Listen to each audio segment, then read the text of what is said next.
नमस्कार। समसामयिक विषयों पर आपके पसंदीदा कार्यक्रम विशेष में आपका स्वागत है। मैं हूं अमृता चौरसिया। भारतीय अर्थव्यवस्था नित नए कीर्तिमान गढ़ रही है। भारतीय अर्थव्यवस्था अब उस मुकाम पर पहुंच चुकी है जहां पहुंचने के बाद विश्व भर में अपनी साख, अपना भरोसा और अपना रुतबा कायम कर रही है। और यही वजह है कि आज विश्व बिरादरी और वैश्विक एजेंसियां भारत की अर्थव्यवस्था पर अपना पूरा भरोसा रखते हैं।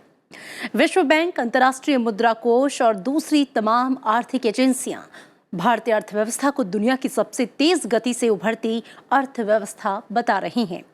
विकास दर के पैमाने पर भारतीय अर्थव्यवस्था को दुनिया की नंबर 1 इकॉनमी में माना जा रहा है। कहा यह जा रहा है कि 2030 तक भारत की अर्थव्यवस्था दुनिया की दूसरी सबसे बड़ी अर्थव्यवस्था हो जाएगी। इस मामले में वो अमेरिका तक को पीछे छोड़ देगी।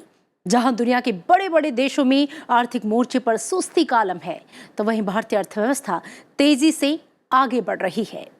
आज के विशेष में हम बात करेंगे भारतीय अर्थव्यवस्था को लेकर विश्व बैंक और अन्य आर्थिक एजेंसियों की रिपोर्ट पर। तो आइए शुरू करते हैं आज का विशेष।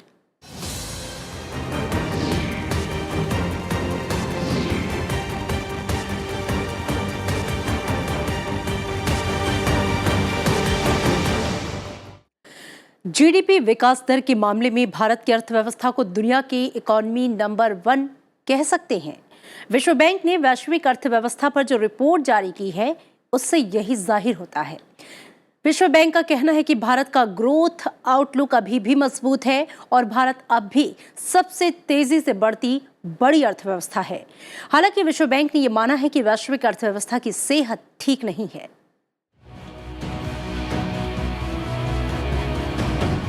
दुनिया के बड़े बड़े देशों में अर्थव्यवस्था के मोर्चे पर सुस्ती का आलम है, लेकिन भारत की अर्थव्यवस्था लगातार तेजी से आगे बढ़ रही है। विश्व बैंक, अंतर्राष्ट्रीय मुद्रा कोष और इनके जैसी तमाम एजेंसियों का आकलन कहता है कि विकास दर के मामले में भारत इकॉनमी नंबर 1 है। विश्व बैंक ने Global Economic Prospects Darkening Skies report जारी की है। इसमें कहा गया है कि इस वित्तीय वर्ष में अधिकांश विश्व की अर्थव्यवस्थाओं की रफ्तार धीमी रहेगी। विश्व बैंक ने अपनी इस रिपोर्ट में भारत को दुनिया की सबसे तेजी से बढ़ रही अर्थव्यवस्था बताया है। विश्व बैंक ने अपनी रिपोर्ट में कहा है कि वैश्विक वृद्धि सुस्त पड़ रही है और जोखिम बढ़ रहे हैं। ऐसा लगता है कि वैश्विक अर्थव्यवस्था के आसमान पर धुंध छा रही है। विश्व बैंक ने इस साल के लिए वैश्विक आर्थिक वृद्धि का पूर्वानुमान पिछले साल के मुकाबले कम कर दिया है। 2018-19 में वैश्विक आर्थिक वृद्धि 2.9% रहने का अनुमान है, जो पिछले साल यानी 2017-18 में 3% था। विश्व बैंक ने रिपोर्ट में कहा है कि वैश्विक स्तर पर अंतर्राष्ट्रीय व्यापार और विनिर्माण गतिविधियां सुस्त पड़ रही हैं। व्यापारिक तनाव बढ़ा है। कुछ बड़ी उभरती अर्थव्यवस्थाओं के सामने वित्तीय दबाव भी बढ़ा है। विश्व बैंक का मानना है कि इस साल विकसित अर्थव्यवस्थाओं की वृद्धि दर गिरकर 2% पर आ सकती है। बाहरी मांग में कमी आने, ब्याज दरों के बढ़ने और नीतिगत अनिश्चितताओं से आने वाले समय में भी उभरती और विकासशील अर्थव्यवस्थाओं के परिदृश्य पर बोझ रहने का अनुमान है। जिस तरीके का शीर्षक दिया गया है वो काफ़ी डराने वाला है, क्योंकि कुछ ऐसे बादलों की बात की जा रही है जो अंधकार फैलाते हैं। लेकिन उन सब के बीच में जो सबसे अच्छी बात कही गई कि भारतीय अर्थव्यवस्था 2018-19 में 7.3 और 2019-20 में 7.5% की दर से विकास करेगी। महत्वपूर्ण बात यह है कि तमाम देशों के जो आकलन थे उनमें कोई न कोई बदलाव किया गया है पिछले अनुमान के मुकाबले, जबकि भारत इकलौता देश है जिसके अनुमान में कोई फेरबदल नहीं किया गया है। हालांकि विश्व बैंक ने अपनी रिपोर्ट में भारत की जीडीपी के बारे में कहा है कि भारत की आर्थिक वृद्धि का परिदृश्य अब भी शानदार है। भारत अभी भी सबसे तेजी से वृद्धि करने वाली विश्व की प्रमुख अर्थव्यवस्था है। विश्व बैंक का अनुमान है कि भारत के सकल घरेलू उत्पाद यानी जीडीपी में मौजूदा वित्तीय वर्ष यानी 2018-19 के दौरान 7.3% की दर से वृद्धि होने का अनुमान है। वहीं इसके अगले 2 साल के दौरान भारत की जीडीपी में 7.5% की दर से वृद्धि होने का अनुमान है। विश्व बैंक के मुताबिक भारत दुनिया की सबसे तेजी से उभरती अर्थव्यवस्था इसलिए है क्योंकि यहाँ निवेश में तेजी आ रही है और उपभोग का ढांचा लगातार मजबूत होता जा रहा है। विश्व बैंक ने कहा है कि भारत ने कारोबार सुगमता रैंकिंग में भी सुधार दर्ज किया है। भारत में वृद्धि की संभावनाएं हैं और यहां आर्थिक वृद्धि की गति को तेजी मिली है। इसे उपभोग में वृद्धि और तात्कालिक कारकों का प्रभाव मंद होने के बाद निवेश में तेजी से समर्थन मिला है। विश्व बैंक ने भारत में बैंकों की पूंजी को बढ़ाने और जीएसटी लागू करने के सरकारी प्रयासों की सराहना की है। विश्व बैंक का कहना है कि इन संरचनात्मक सुधारों के कारण घरेलू मांग बढ़ी है, जिससे आर्थिक वृद्धि को रफ्तार मिली है। विश्व बैंक ने यह भी कहा है कि भारत की आर्थिक वृद्धि के हालिया आंकड़ों से पता चलता है कि तात्कालिक अवरोधों, नोटबंदी और जीएसटी के बाद भी अर्थव्यवस्था मजबूत बनी हुई है। नोटबंदी और जीएसटी के कारण अस्थायी सुस्ती के बाद अर्थव्यवस्था में फिर से तेजी आ रही है। विश्व बैंक का मानना है कि भारत में जीएसटी की शुरुआत और नोटबंदी के कदम ने अनौपचारिक क्षेत्रों को औपचारिक क्षेत्र में बदलने के लिए प्रोत्साहित किया है। मजबूत घरेलू मांग के कारण अगले साल चालू खाता घाटा जीडीपी का 2.6% रह सकता है। विश्व बैंक की रिपोर्ट में कहा गया है कि 2017 में भारत की अर्थव्यवस्था में जीएसटी और नोटबंदी के कारण गिरावट आई थी। 2017 में चीन की विकास दर 6.9% रही, जबकि भारत की जीडीपी वृद्धि 6.7% थी। आशंका जताई जा रही थी कि जो दो बड़े इकोनॉमिक डिसरप्टर्स हुए थे, जीएसटी और डिमोनेटाइजेशन, उसकी वजह से हमारे विकास दर पर काफ़ी असर पड़ेगा। लेकिन वो अब आशंका गलत साबित होती हुई दिख रही है और ये केवल विश्व बैंक नहीं कह रहा है। आप तमाम एजेंसियों की रिपोर्ट को देखें तो आप देखेंगे कि 7% से ज़्यादा की विकास दर की बात की जा रही है कि हमारे लिए ये पूरी एक विश्व अर्थव्यवस्था में निवेश आकर्षित करने का, ज़्यादा से ज़्यादा टेक्नोलॉजी अट्रैक्ट करने का एक बेहतर माध्यम बनेगा। क्योंकि इस रिपोर्ट में एक और बात खास तौर पे कही गई है कि ईज़ ऑफ डूइंग बिजनेस के मामले में जो कारोबारी सुगमता है उसमें हमने काफ़ी अच्छा किया है और आपको पता होगा कि हमारी रैंकिंग जो है वो 100 के नीचे आ चुकी है, 77 पे हम है और ये अब हमारा लक्ष्य जो है वो क्या है कि टॉप 50 शीर्ष 50 देशों में शामिल होने का, जो अगले 1-2 सालों में शायद मुमकिन भी हो जाए। विश्व बैंक की रिपोर्ट से साफ है कि चीन भी आर्थिक वृद्धि के मामले में भारत के सामने नहीं टिकता।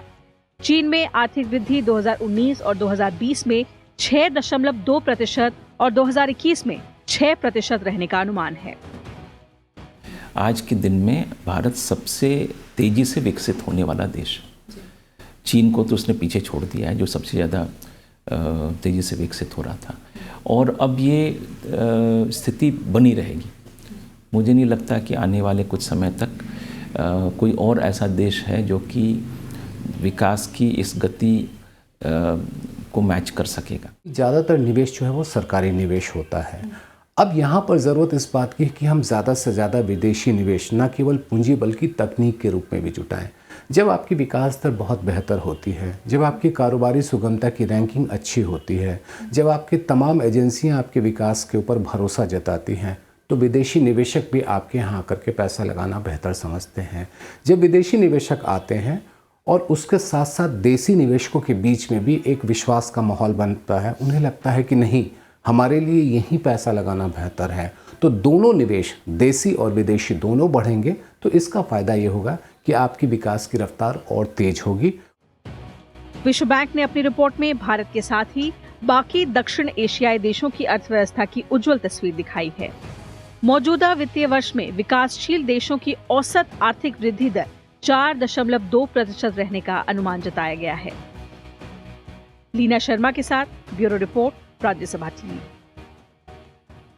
स्टैंडर्ड चार्टर्ड ने अपनी रिपोर्ट में कहा है कि भारत 2030 तक दुनिया के 10 सबसे बड़ी अर्थव्यवस्था वाले देशों में दूसरे स्थान पर होगा। स्टैंडर्ड चार्टर्ड ने अपनी रिपोर्ट में साल 2030 में दुनिया के 10 बड़े अर्थव्यवस्था वाले देशों का ग्राफ तैयार किया है, जिसमें भारत को दूसरा स्थान मिला है।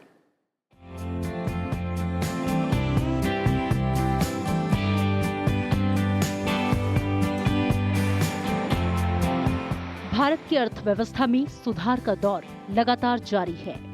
इस सुधार का असर वैश्विक स्तर पर भी देखने को मिल रहा है। साल 2030 में दुनिया के 10 बड़े अर्थव्यवस्था वाले देशों में भारत दूसरे पायदान पर होगा। स्टैंडर्ड चार्टर्ड ने अपनी रिपोर्ट में साल 2030 में दुनिया के 10 बड़े अर्थव्यवस्था वाले देशों का ग्राफ तैयार किया है, जिसमें भारत को दूसरा स्थान मिला है। सबसे खास बात यह है कि इस रिपोर्ट के मुताबिक भारत की रफ्तार पकड़ती जीडीपी साल 2030 तक अमेरिका को पीछे छोड़कर विश्व की दूसरी सबसे बड़ी अर्थव्यवस्था बन जाएगी। ऑलरेडी 5 ट्रिलियन इकोनॉमी पर काम कर रहे हैं और अगर ये गति बनी रही, अगर सिंपल अरिथमेटिक भी हम लगाएं 7.2, 7.3, 7.5, 8% तक का भी, तो भी अगले 10 साल में, 12 साल में, 15 साल में कोई वजह नहीं कि हम नंबर 3 या नंबर 2 की सबसे बड़ी इकोनॉमी बन जाए। यूनाइटेड किंगडम स्थित बहुराष्ट्रीय बैंक स्टैंडर्ड चार्टर्ड ने अपनी रिपोर्ट में जीडीपी ग्रोथ की लॉन्ग टर्म भविष्यवाणी की है। इस भविष्यवाणी के मुताबिक 2020 में चीन विश्व की सबसे बड़ी अर्थव्यवस्था होगा। जीडीपी और पावर एक्सचेंज रेट के बल पर चीन विश्व की सबसे बड़ी इकोनॉमी होगा और जबकि साल 2030 तक अमेरिका को पीछे छोड़कर भारत दूसरे पायदान पर होगा। दुनिया के तमाम दूसरे विकसित देशों में विकास की रफ्तार धीमी पड़ रही हो, हम यदि उससे आगे बढ़ रहे हैं, और ये भी देखिए कि हम कहाँ से आगे बढ़ रहे हैं। अगर हम 6.5 से आगे बढ़ रहे हैं, 6 से आगे बढ़ रहे हैं, तो इसका मतलब है कि विकास की रफ्तार आपकी काफ़ी तेज है, क्योंकि आपका जब आधार ऊंचा है उसके ऊपर थोड़ा और विकास होता है तो वो विकास काफ़ी ज़्यादा होता है। अगले 4 से 5 सालों में जो लक्ष्य रखे गए हैं, जो रणनीति बनाई गई है, जो नीति बनाई जा रही है, अगर वो जारी रहीं तो हम 2030 में और कहीं बेहतर स्थिति में होंगे। रिपोर्ट के मुताबिक साल 2020 में भारत की जीडीपी 7.8% तक पहुंच जाएगी, जबकि चीन की जीडीपी 5% की रफ्तार से 2030 तक बढ़ेगी, जो उसकी अर्थव्यवस्था के आकार को देखते हुए प्राकृतिक मंदी को दर्शाता है। रिपोर्ट में कहा गया है कि वैश्विक जीडीपी में एशिया का शेयर पिछले साल 28% रहा, जो साल 2010 में 20% था। इस साल 2030 तक बढ़कर 35% हो जाने की उम्मीद जताई गई है। स्टैंडर्ड चार्टर्ड की इस रिपोर्ट के मुताबिक साल 2030 तक चीन की अर्थव्यवस्था $64.2 ट्रिलियन के साथ पहले नंबर पर होगी, जबकि भारत की अर्थव्यवस्था $46.3 ट्रिलियन के साथ दूसरे नंबर पर होगी। वहीं अमेरिका की अर्थव्यवस्था 31 ट्रिलियन, इंडोनेशिया की अर्थव्यवस्था 10.1 ट्रिलियन, जबकि तुर्की की अर्थव्यवस्था 9.1 ट्रिलियन और ब्राजील की अर्थव्यवस्था 8.6 ट्रिलियन डॉलर होगी। इसके साथ ही मिस्र की अर्थव्यवस्था 8.2 ट्रिलियन, रूस की अर्थव्यवस्था 7.9 ट्रिलियन, जापान की अर्थव्यवस्था 7.2 ट्रिलियन और जर्मनी की अर्थव्यवस्था 6.9 ट्रिलियन डॉलर होगी। रिपोर्ट में कहा गया है कि अर्थव्यवस्था के एक क्षेत्र में लागू किए गए संरचनात्मक सुधारों के चलते भारत इस नए उभरते बाजार का मुखिया होगा। इनमें वस्तु और सेवा कर यानी कि जीएसटी के साथ ही आईबीसी यानी कि इंडियन बैंक्रप्सी कोड जैसे सुधार काफी महत्वपूर्ण हैं। इन सुधारों की वजह से भारत साल 2020 तक 7.8% आर्थिक विकास दर को हासिल करने में कामयाब होगा। हालांकि लोगों की बढ़ती उम्र जहां वैश्विक अर्थव्यवस्था के लिए चिंता का विषय है, वहीं भारत की आबादी का ज्यादातर हिस्सा युवा है, जिससे अर्थव्यवस्था को तेजी से रफ्तार मिलेगी। आकाश पोपली और लीना शर्मा के साथ ब्यूरो रिपोर्ट, राज्यसभा टीवी। दुनिया की तमाम एजेंसियां लगातार भारतीय अर्थव्यवस्था पर भरोसा जता रही हैं और इसी कड़ी में अंतर्राष्ट्रीय मुद्रा कोष का भी ये कहना है कि इस साल भारत सबसे बड़ी अर्थव्यवस्था की रैंकिंग में ब्रिटेन को पीछे छोड़ते हुए दुनिया की 5वीं सबसे बड़ी अर्थव्यवस्था बन जाएगा।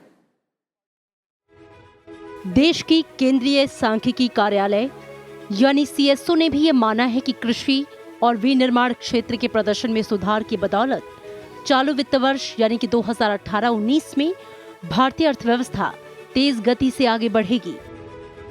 इसके मुताबिक सकल घरेलू उत्पाद यानी जीडीपी वृद्धि दर 7.2% रहने का अनुमान है। इससे पिछले वित्त वर्ष यानी कि 2017-18 में आर्थिक वृद्धि दर 6.7% रही थी। इससे पहले 2016-17 में जीडीपी वृद्धि दर 7.1% और उससे पहले 2015-16 में 8.2% रही थी। कृषि और विनिर्माण क्षेत्र के प्रदर्शन में सुधार से वृद्धि दर पिछले वित्त वर्ष की तुलना में इस साल बेहतर रहने का अनुमान है। सीएसओ ने यह माना है कि कृषि, वन और मत्स्य पालन जैसी गतिविधियों की वृद्धि दर में सुधार होगा। विनिर्माण क्षेत्र में भी वृद्धि दर बढ़ने का अनुमान है। हालांकि खनन और इससे जुड़े क्षेत्र की वृद्धि दर में कमी की आशंका है। व्यापार, होटल, परिवहन, संचार और प्रसारण से संबंधित सेवाओं की वृद्धि दर में भी गिरावट हो सकती है। वहीं वित्तीय, रियल एस्टेट और पेशेवर सेवाओं की वृद्धि दर में इजाफा होगा। अभी जो सीएसओ के आंकड़े आए थे उसमें एक बहुत ही महत्वपूर्ण था कि पर कैपिटा इनकम 11% की दर से बढ़ रहा है औसतन। अब अगर पर कैपिटा इनकम औसतन 11% की दर से बढ़ रहा है तो इसका मतलब है कि विकास का फ़ायदा निचले पायदान तक पहुंचने में हम कुछ हद तक कामयाब होते दिख रहे हैं। ये ज़्यादा से ज़्यादा कामयाबी मिले, इसमें समय लगेगा। ज़्यादा से ज़्यादा लोगों को विकास का फ़ायदा मिले, इसके लिए ज़रूरी है कि आपको तकनीक और निवेश बढ़े। तो ये सारे आंकड़े मदद करेंगे निवेश लाने में, तकनीक लाने में, और जिससे कि अंत्योदय यानी कि जो समाज के आखिरी पायदान पे है वहाँ तक विकास का फ़ायदा पहुँचे। अंतर्राष्ट्रीय मुद्रा कोष ने यह माना है कि भारत दुनिया की सबसे तेजी से बढ़ने वाली अर्थव्यवस्था बनने की ओर अग्रसर है। आईएमएफ का कहना है कि बीते 4 साल में भारत की विकास दर और अर्थव्यवस्था काफी मजबूत रही है। आईएमएफ ने समय समय पर जीएसटी और इंसॉल्वेंसी एंड बैंकरप्सी कोड जैसे सुधारों की तारीफ की है। आईएमएफ का कहना है कि वित्तीय समावेशन को लेकर प्रधानमंत्री नरेंद्र मोदी की अगुवाई वाली सरकार ने कई महत्वपूर्ण कदम उठाए हैं। अंतर्राष्ट्रीय मुद्रा कोष के अनुमान के मुताबिक 2018 में भारत की विकास दर 7.3% रह सकती है, जबकि 2019 में इसके 7.4% रहने की उम्मीद है। इंटरनेशनल मॉनेटरी फंड हो, स्टैंडर्ड एंड पुअर हो, स्टैंडर्ड चार्टर्ड बैंक हो, या आप किसी भी एजेंसी की रिपोर्ट को देख लीजिए, सभी एजेंसी की रिपोर्ट में आंकड़े 0.1, 0.2 से आगे पीछे चलते हैं। मतलब 7 से लेकर के 7.3, 7.4 के बीच वैरी करता है। तो आपको 20-30 बेसिस पॉइंट के बीच में सभी एजेंसियां चलती हैं। लेकिन सभी एजेंसियां जब ये बात आपसे कह रही हैं कि आपका डिसरप्टर्स का इम्पैक्ट कम हो गया है, आप फॉर्मलाइजेशन की तरफ बढ़ रहे हैं, ये सबसे ज़्यादा हमारे लिए पॉजिटिव साइन है। अंतर्राष्ट्रीय मुद्रा कोष ने यहाँ तक कह दिया कि अगले कुछ दशकों तक वैश्विक अर्थव्यवस्था की गति भारतीय अर्थव्यवस्था की चाल से तय होगी। आईएमएफ ने कहा है कि आने वाले समय में भारत की भूमिका वही होगी जो वैश्विक अर्थव्यवस्था में चीन की रही है। हालांकि आईएमएफ का मानना है कि इसके लिए भारत को कई सारे बड़े संगठनात्मक सुधारों को लागू करना होगा। भारत परचेसिंग पावर पैरिटी के आधार पर वैश्विक अर्थव्यवस्था में 15% का योगदान दे रहा है, जो काफी ज्यादा है। वैश्विक अर्थव्यवस्था में भूमिका के मामले में भारत बस चीन और अमेरिका से पीछे है।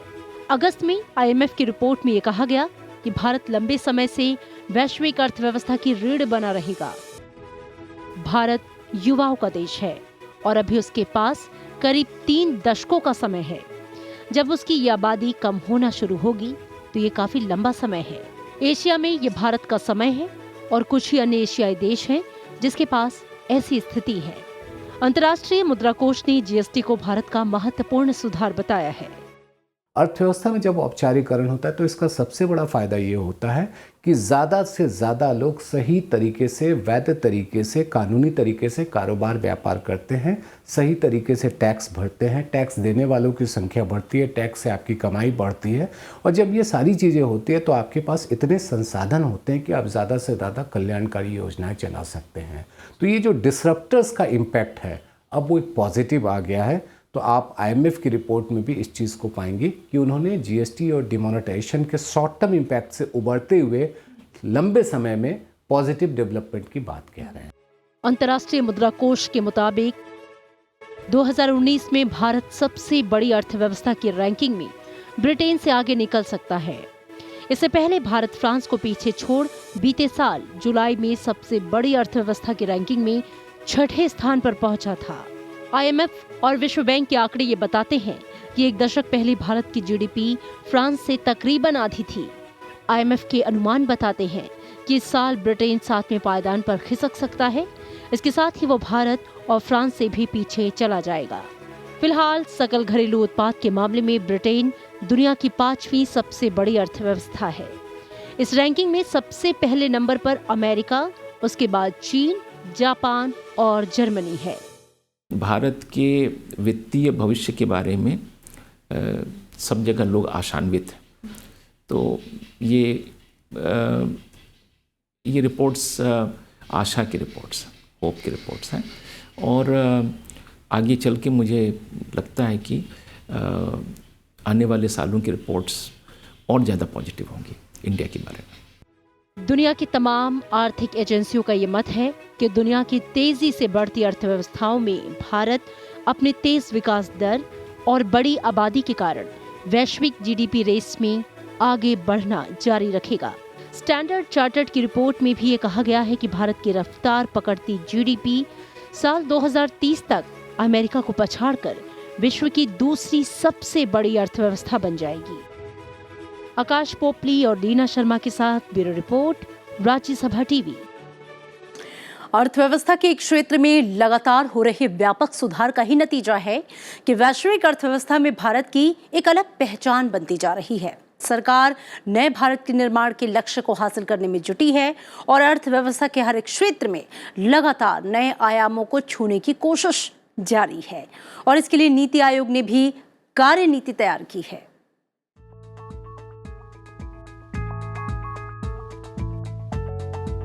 अर्थव्यवस्था के विकास और नए भारत की समग्र राष्ट्रीय कार्यनीति के लिए नीति आयोग ने हाल ही में एक दृष्टि पत्र जारी किया है।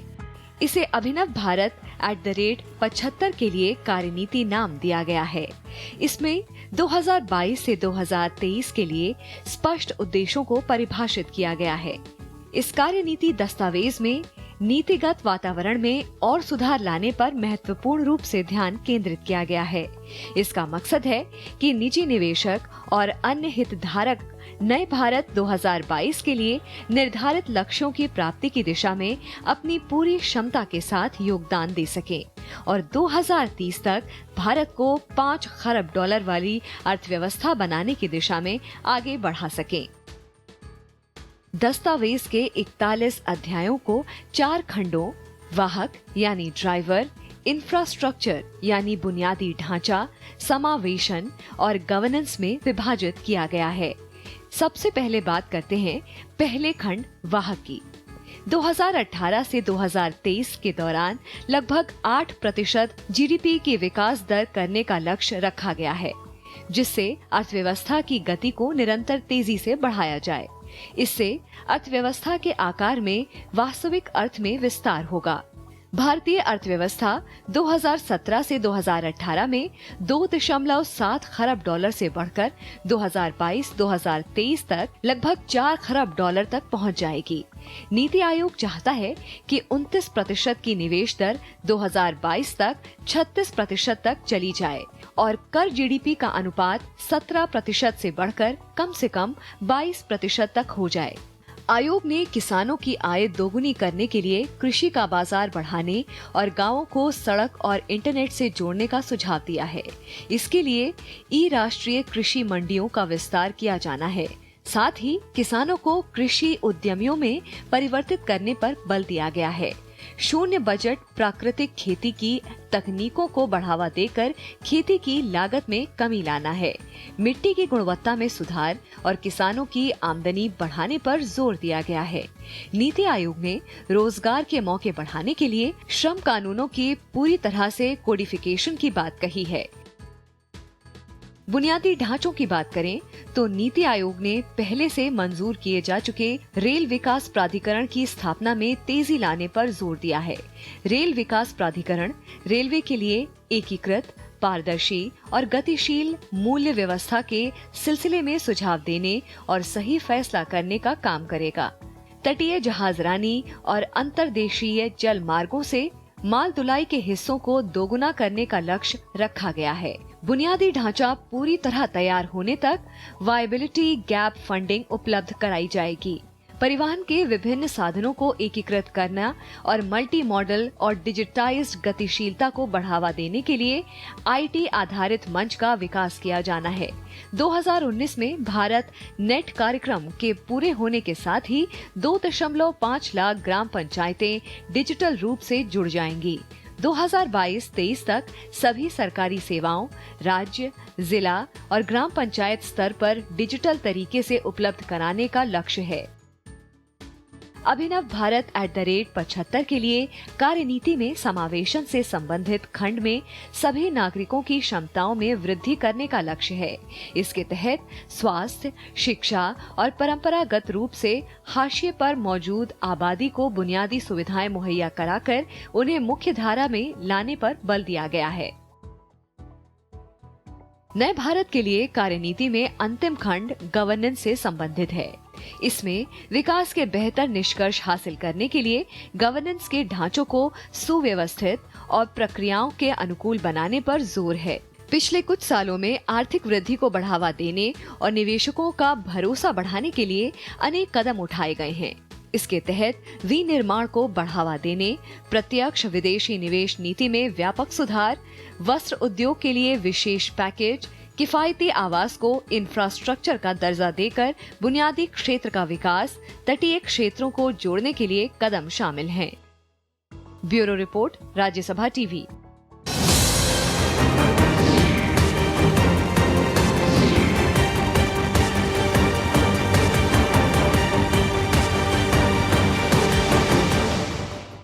और इसी के साथ विशेष के आज के इस अंक में इतना ही, लेकिन जाते जाते आपको बता दें कि आप हमारा ये कार्यक्रम राज्यसभा टीवी के YouTube चैनल पर देख सकते हैं, जहां आपके सुझावों का हमें रहता है इंतजार। नमस्कार।